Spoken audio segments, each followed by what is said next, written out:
Leadership is understanding the holes in your own soul, knowing where you're weak, and reinforcing them. And shortly after I started reading the Bhagavad Gita, I heard a quote from General Eric Shinseki as he was visiting West Point. He said something to the extent of, in the peace and quiet of your own meditation, you must fortify those lines which you will not cross. Fortify those lines so that when they are put under the stress of war, those lines stand firm. Wow, that was powerful for me again. And so not only did I engage in an in-depth study of the Bhagavad Gita, but I began performing yoga on a regular basis and take a train down to New York City and join some yoga studios every now and then. And don't get me wrong, there was a little motivation there. I mean, going to a yoga studio in New York City, that's a great way to meet some very pretty women. Not gonna lie. But at the heart of it, I really enjoyed expressing my faith with my body, enduring very tough poses that symbolized very unique features of what a leader is. It was powerful. And you know, that fulfilled me. For the first time in my life, I felt moderately fulfilled in my spiritual identity. This was pretty special. And so on graduation week, the night before we walked across that stage and threw our hats in the air, raised our hands up and took that oath of office to become officers in the United States Army, 13 of my closest friends at the academy, we descended on that plain, the parade field at West Point. It was dark, and we sat under the statue of George Washington, perched upon his horse, leading his men into battle. An inspirational sight for all of us. And it was night, it was quiet, right before taps, before we needed to get back to bed. We just sat around in a circle, and we prayed together. And in that circle, I was the only non-Christian. And you know what? That was probably the most moving spiritual experience I've ever had with a group of people in my entire life. And we were all going to fight the same fight. We were going to lay our lives down before the same God. We may call him by different names, but we were a family. And so I graduated West Point, I took that oath, and I went and joined my platoon in Fort Lewis, Washington. So this is where I ended up going to Afghanistan. Being a platoon leader is really unique. You're 23 years old, you're in charge of anywhere between 25, 35 men, and you're going to fight a war with the inspiration that you can impart on your soldiers. Don't worry, I went to college. I mean, really, that's what you have to tell these people. For some reason, the Army decided it was a good idea to give a 23-year-old lieutenant the charge of 25 to 35 men's lives. I mean, that's kind of a hefty order.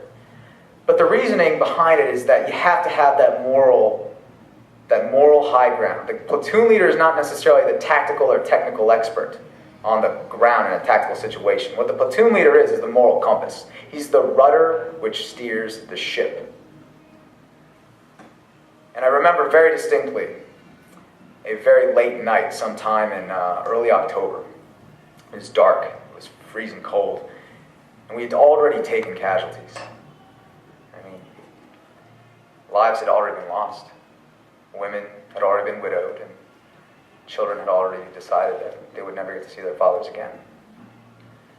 It's very emotional. And I remember the anger that I felt paled in comparison to the anger that my soldiers felt. And there was one night in particular where we were driving through the desert. It was dark, easily midnight. It was a Friday night. I remember this very vividly. And all of a sudden, as we crossed the threshold for a mount over a small hill, one of my senior squad leaders comes on the radio and says, "Hey, sir, we got something. We got 4 guys digging now. 3 clicks ahead." He could see it through his more advanced optic systems that I couldn't really see. So I said, "All right, Raj, let's move out." We all descended on in a very aggressive formation. I could feel the tension in every single one of those soldiers' trigger fingers. They wanted vengeance, in a way. I mean, think about it. These guys had lost very close friends. They wanted to be redeemed for what they were doing in this desert. And all of a sudden we descended upon them, and I noticed a few things. There was a compound very close to where they were digging. I noticed on my watch, it was a Friday night about midnight. And then my lead squad leader says, "Hey, I got these in my sights, I'm ready to go." And I said, "Hold your fire, soldier. Hold your fire." I was pretty emotional because I knew right then and there my entire platoon just went silent. They had pretty much lost faith in me because they thought that I was too much of a coward to go kill the enemy. I thought to myself here, wait a minute. It's a Friday night. That compound over there has speakers on it. Is anyone getting the idea here? It was a mosque. What was going on was there was a funeral going on that night. And sure enough, we ended up having a helicopter come overhead and confirm that there were actually about 50 people circled around in that compound. We couldn't see them. How did I know that that was a funeral? To this day, I don't know. I have no idea. All I can do is say that was God who helped me out that day. That was some sort of innate faith, something that meditation taught me to do, to be more in tune with my surroundings. And to this day, I'm pretty sure my soldiers don't really believe me. And that's okay. I was a platoon leader and I made the call and I stand by it. And maybe I was wrong. Maybe if we went back and looked at some crazy camera footage that somebody else had taken out, maybe I was wrong. But you know what? Was that a chance worth taking? Was that something that I was going to put my name on as a leader? I decided no. So I came back to the FOB that day, and soon afterwards, my platoon was tasked to go build a combat outpost with the Afghan National Army, a company of the Afghan National Army in a place called Hauzi Madad in the Zari district of Kandahar. Very dangerous area, a minefield. It was scary out there. And I walked into that mission with a huge sense of faith and confidence in what I was doing. All for a very fateful day in December. I remember the day before was an intense firefight. We had called in for some air support with helicopters, and they were taking fire from the ground from a dishka, a crew-served weapon. It was a very dangerous environment. They were shooting rockets down. It was one of the most violent displays I had seen, and it was moving. At times it was empowering because it felt that finally I had the ability to defend myself against those who were trying to kill me. But above all, it was sobering. It's like, all right, I guess we're ready for the fight. Now, I knew that was a bad area. I had been in the area longer than any of the other platoon leaders or any other company commanders. I was the only officer living on that post. And I knew that it was a bad idea to go down there, to go check out the battle damage assessment. I knew that was not a good idea. And I don't know where along the command lines that decision was made, but for some reason, a few of my colleagues were tasked to go down there. And about an hour after that unit left, boom. And the radio transmission said, "Contact, contact, IED, IED." Followed by my colleague, my fellow platoon leader, coming off and saying that the bottom half of his body has been blown off. His name was Sergeant G. Sergeant G was an amazing man, great leader. And all of a sudden, I was flooded with images of pain and suffering, of what was going on in front of me, and I almost lost my composure. It was scary. I remember down the road hearing from my medic, right when the contact situation was over, about what had gone down on that post that day. You know, when you have a 230-pound man screaming at the top of his lungs, bleeding profusely from his femoral arteries, your platoon leader and platoon sergeant shouting and yelling at soldiers, your peers, your fellow soldiers in the platoon, in tears because their mentor has his life on the line and all they can do about it is pull security. And you're the medic. Your responsibility as the medic is to take charge of that person's life and make sure that he lives. That's a huge amount of stress. Now, Sergeant G, he died that day. But he made it to the hospital alive. He made it to the operating table. And people think that he made it there because that specialist, that medic, the most amazing American I've ever met, tied 2 tourniquets around those legs. No.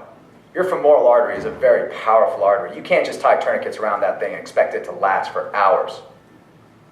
Ladies and gentlemen, through that incredibly tense environment, that soldier cut through inches of flesh to clamp down that artery to the bone. And you know what? He did it twice. Yeah. When I heard that story back in the combat outpost, I went back into a porta-john and I cried my eyes out. I cried and I cried and I cried because every minute of every day that I had spent talking to this amorphous idea of God had just been flushed down the toilet. I not only started to doubt his existence, in fact, I'd offer you that I didn't really doubt his existence, I doubted his fairness. I doubted his ability to be just. That is scary. When now you have the concept of not only a supreme being, but a supreme being with an ego. That is scary, especially for a man in combat. And so this is what I did. You know what? I'm not sure if any of you guys have heard of something called Pascal's wager. Pascal's wager. Pascal was a French philosopher, and what he decided to do was say, you know what? Hey, it's better to gamble on there being a God. You might as well play your odds. Worst case scenario, you go to church. If he exists, great, you're saved. You don't go to church and he exists, whoa, you're out of luck. Right? That was his wager. Well, I came up with Rajiv's wager. And I literally stood out that day after a whole year of all this fighting, and I said, listen, this is Rajiv's wager. I'm not going to devote a single hour to your existence. Screw you. I'm just going to go about my business and be a good person. And on Judgment Day, if you don't exist, good. I was a good person. We don't need you. On Judgment Day, if you do exist, you're going to look at what I've done in my life and you're going to say, hey, Rajiv, yeah, got it. You didn't go through the motions, you didn't fake it, but you were a good person. You're good. You're forgiven. And then if you decide that because I didn't go through the motions and say these slokas and do my dhanupardus and eat my prasad, if you decide that the good deeds that I did with my life aren't enough for your forgiveness, well then, you know what? I don't want it. That's not the kind of God that I respect. And I will gladly take whatever consequences come with that decision. So that was Rajiv's wager. And I went through the rest of my tour like that. This idea that it was me against him. It was me against